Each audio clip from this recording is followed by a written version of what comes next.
कमर जावेद बाजवा ने डोनाल्ड लू के कहने पर सब कुछ किया। साइफर केस में जनरल रिटायर्ड बाजवा और डोनाल्ड लू को बतौर गवाह अदालत बुलाऊंगा।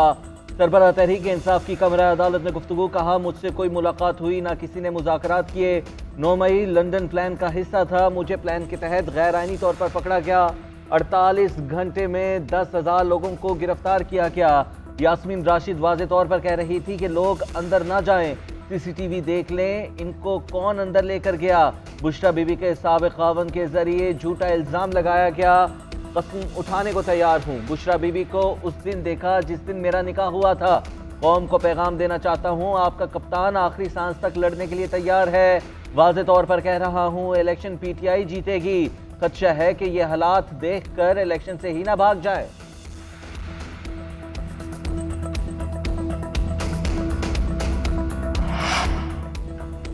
अडियाला जेल में साइफर केस का ट्रायल 12 दिसंबर को फर्दे जुर्म आयद की जाएगी। चालान की नकूल तकसीम कर दी गई। सहाफ़ियों को भी ट्रायल देखने की इजाज़त दी गई। कमरा अदालत में सहाफ़ी ने शाह महमूद कुरैशी से सवाल किया। बैरिस्टर गोहर को चेयरमैन बना दिया गया है। शाह महमूद कुरैशी बोले, मैं कल भी सरबराह पीटीआई के साथ था, आइंदा भी रहूंगा।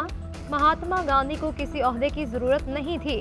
इस वक्त मैं भी इस स्टेज पर पहुँच चुका हूँ, मुझे किसी ओहदे की ज़रूरत नहीं है।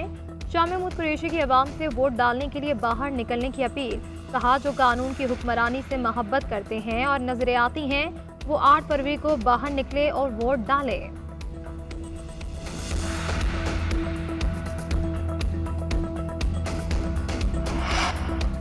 इंटरनेशनल मीडिया को कमरा अदालत तक रसाई होनी चाहिए। हाई कोर्ट ने वाज़ेह तौर पर तमाम मीडिया को इजाजत का कहा है। साइफर कोई केस ही नहीं, ये सब सरबराह को इलेक्शन से रोकने के लिए किया जा रहा है। ये वोटर्स की बेतौकीरी होगी। बाबर अवान कहते हैं, कौम पूरी तरह से इलेक्शन के लिए तैयार है। पीटीआई की पूरी तैयारी है, इलेक्शन में हर हल्के से उम्मीदवार खड़े करेंगे। उस्मान गिल बोले, जेल ट्रायल पर हमारा पहले भी एतराज था, अब भी है। आज की समाअत कानूनी नहीं गैर कानूनी है। हमें जो आज नकूल फराहम की गई वो नामुकम्मल है। केस से मुतालिक हमें कोई मवाद फराहम नहीं किया गया।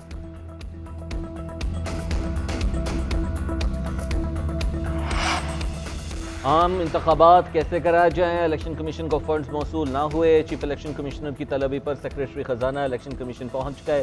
फंड्स की अदम फराहमी पर गुफ्तगू। चीफ इलेक्शन कमिश्नर का वज़ीर आज़म को भी खत लिखने का फैसला। इलेक्शन कमीशन को इंतखाबात के लिए फौरी तौर पर 17 अरब रुपए दरकार हैं।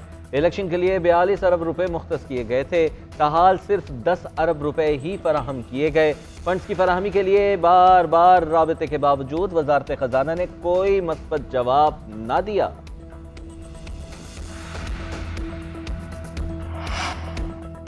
एमक्यूएम का पीपल्स पार्टी पर इलेक्शन कमीशन को पैसे देने का इल्ज़ाम है। फारूक सत्तार कहते हैं, पीपल्स पार्टी ने 15 सालों में करप्शन का पैसा जमा किया।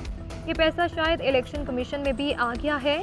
हल्का बंदियों में गलतियों को मजीद बिगाड़ दिया गया। पेबंदकारियां करके पीपल्स पार्टी को फ़ायदा पहुंचाया गया। इतनी नाइंसाफ़ी के बाद लेवल प्लेइंग फील्ड की क्या बात करेंगे। खालिद मकबूल सिद्दीकी बोले, वज़ीर आला सिंध हाउस पीपल्स पार्टी के मफादात का मरकज़ है। सिंध में पीपल्स पार्टी ने जो एतराज़ात किए उन्हें इलेक्शन कमीशन ने दुरुस्त कर लिया। बाकी किसी जमात के एतराज़ात नहीं देखे। Election commissioner Sindh peoples party के हलफ याफ्ता कारकुन बने हुए हैं। चीफ इलेक्शन कमिश्नर से बहुत उम्मीद है मगर यकीन नहीं आ रहा।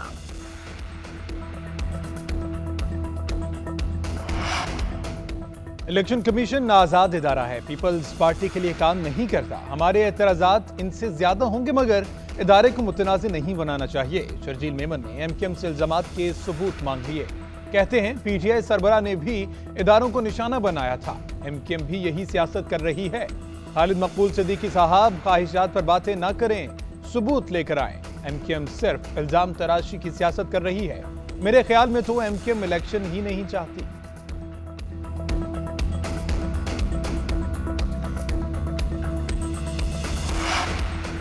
बले का इंतखाबी निशान बचाने के लिए अकबर एस बाबर का 10 साल बाद पार्टी सरबराह को पैगाम। वीडियो पैगाम में कहा कि कारकुन आपके लिए डंडे खाते और जेलें भुगतते हैं, उन्हें वोट के जमहूरी और आईनी हक से क्यों महरूम कर रहे हैं।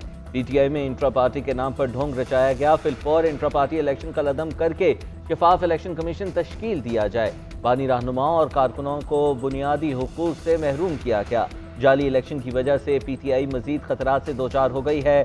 आपने पीटीआई को आइन के मुताबिक ना चलाया तो पार्टी कानूनी मुश्किलात का शिकार हो जाएगी।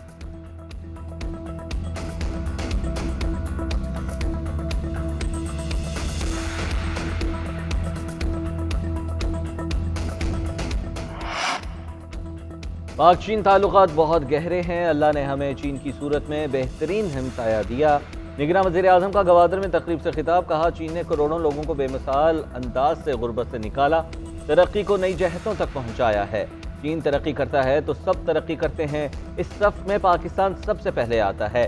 चीन के तजुर्बे से भरपूर फ़ायदा उठाएंगे।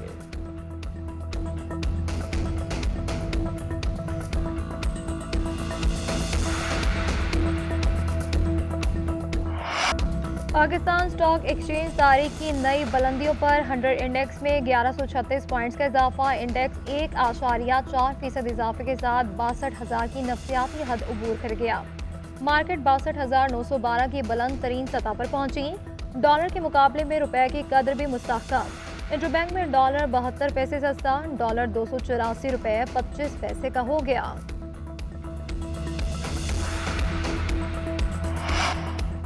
पाकिस्तान को आईएमएफ से कर्ज की किस्त मिलने में ताखीर का खदशा। आईएमएफ एग्जीक्यूटिव बोर्ड का 14 दिसंबर तक का शेड्यूल जारी, पाकिस्तान का केस शामिल नहीं। हुकाम वजारत खजाना ने 70 करोड़ डॉलर की अगली किस्त के लिए बोर्ड का इजलास 7 दिसंबर को बुलाए जाने का इम्कान जाहिर किया था।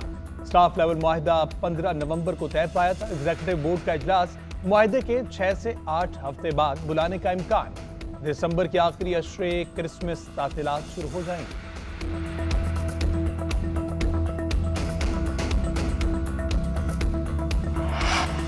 गैस की कीमत में गैर मामूली इजाफे के खिलाफ कराची के ताजरों और सनतकारों की हड़ताल। शहर की तमाम छोटी और बड़ी सनतें बंद, एक्सपोर्ट यूनिट्स को भी ताले लगा दिए गए। तमाम इंडस्ट्रियल जोन्स में हड़ताल के बैनर्स अवेजा कर दिए। साइट एसोसिएशन का कहना है कि कुरंगी, लांडी, नॉर्थ कराची, बिन कासिम, फेडरल बी एरिया, तमाम एसोसिएशन में एहतजाज और कारोबार बंद रहेगा। पहले एक दिन की हड़ताल करेंगे, फिर अगले मरहले का ऐलान करेंगे।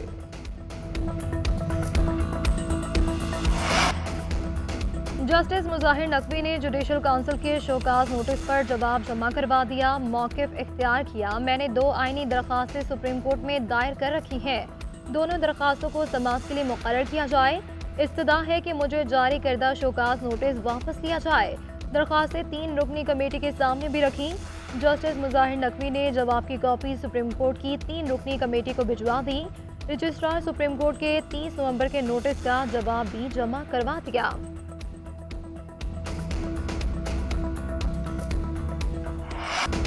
नैब के हवाले से तहफ़्फ़ुज़ात दुरुस्त हैं। इंसाफ की फराहमी में सुस्त-रवी का तासुर भी किसी हद तक सही है। माजी में नैब का रवैया गैर मुहज़्ज़ब था, अब नैब बदल कर रहा है। चेयरमैन नैब नज़ीर अहमद का तकरीब से खिताब, कहा कोई फर्द वाहिद या इदारा मुल्क को करप्शन से आज़ाद नहीं करा सकता। तमाम स्टेक होल्डर्स की मुशावरत से नई पॉलिसी ला रहे हैं। साहिल को हमारे पास चलकर नहीं आना पड़ेगा। लोगों को लूटने वाले फसली बटेरों के खिलाफ भरपूर कार्रवाई होगी। ताजर बरादरी मुतमईन रहे, नैब अब तंग नहीं करेगा। सरकारी अफसरान को यकीन दिलाता हूँ, नैब उनका दोस्त है। हमें चोर को पकड़ना है, पूरे मोहल्ले को नहीं।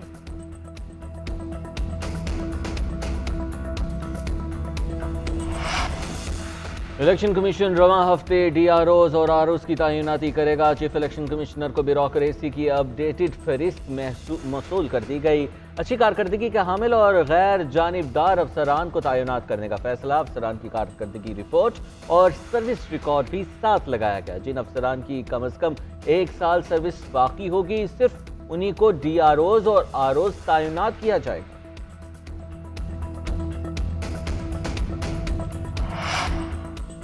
नून लीग के पार्लिमानी बोर्ड का दूसरा इजलास नवाज शरीफ और शहबाज शरीफ की ज़ेरे सदारत इजलास में रावलपिंडी डिस्ट्रिक्ट से उम्मीदवारों पर मुशावरत। नवाज शरीफ, शहबाज शरीफ और मरियम नवाज समेत सीनियर रहनुमाओं की शिरकत। शहबाज शरीफ कहते हैं कि मुआशरे को नफरत और गालम गलोच के कल्चर से पाक करना है। तवज्जो अवामी मसाइल के हल पर मरकूज होगी। अवाम इंतखाबात में वाज़ेह अक्सरियत दें ताकि पाकिस्तान को मुआशरी खुद इन्हिसारी मिले। मौलाना फजल रहमान और नवाज शरीफ के दरमियान मुलाकात भी आज शेड्यूल। आम इंतखाबात के लिए सियासी हिकमत अमली पर तबादले ख्याल किया जाएगा। सीट एडजस्टमेंट समेत दीगर सियासी और इंतखाबी मामलात पर गुफ्तगू होगी।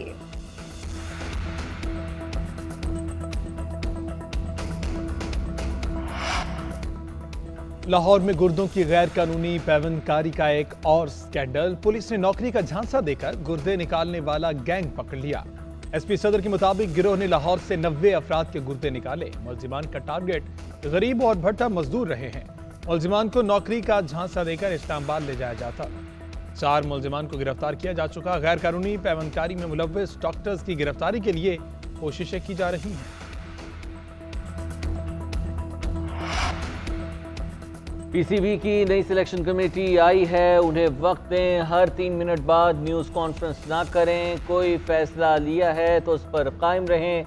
साबिक कप्तान वसीम अकरम का पीसीबी को मशवरा, कहा फैसलों के नताइज पर पहले से आगाह होना चाहिए और फिर उस पर स्टैंड लें, जो कुछ करना है उस पर कायम रहें और बहादुर बने। टेस्ट सीरीज में ऑस्ट्रेलिया को टफ टाइम देंगे, पर टेस्ट के लिए अच्छी तैयारी कर रहे हैं। हमारी टीम बहुत बेहतरीन है, मैदान में अच्छी क्रिकेट खेलेंगे। कौमी क्रिकेटर सरफराज अहमद पुरज़्म हैं, कहते हैं प्राइम मिनिस्टर 11 के खिलाफ मैच से अच्छी प्रैक्टिस मिलेगी।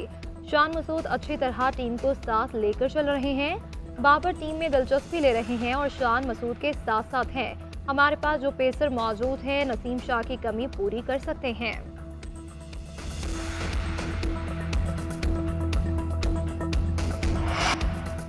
दुनिया का मुअम्मर तरीन कछुआ जोनाथन 191 बरस का हो गया। जोनाथन को दुनिया का मुअम्मर तरीन जानदार होने का एजाज़ हासिल। Guinness book of world record के मुताबिक जोनाथन की सही उम्र मालूम नहीं। 1882 में उसे लाया गया तो उसकी उम्र 50 साल थी। बरतानिया के सेंट बेलिना जजीरे पर कछुए की सालगिरह मनाई गई। डॉक्टर्स के मुताबिक जोनाथन की सूंघने की हिस्स मुतासिर है, नाबीना भी हो चुका है। उसके बावजूद कछुए को भूख बरकरार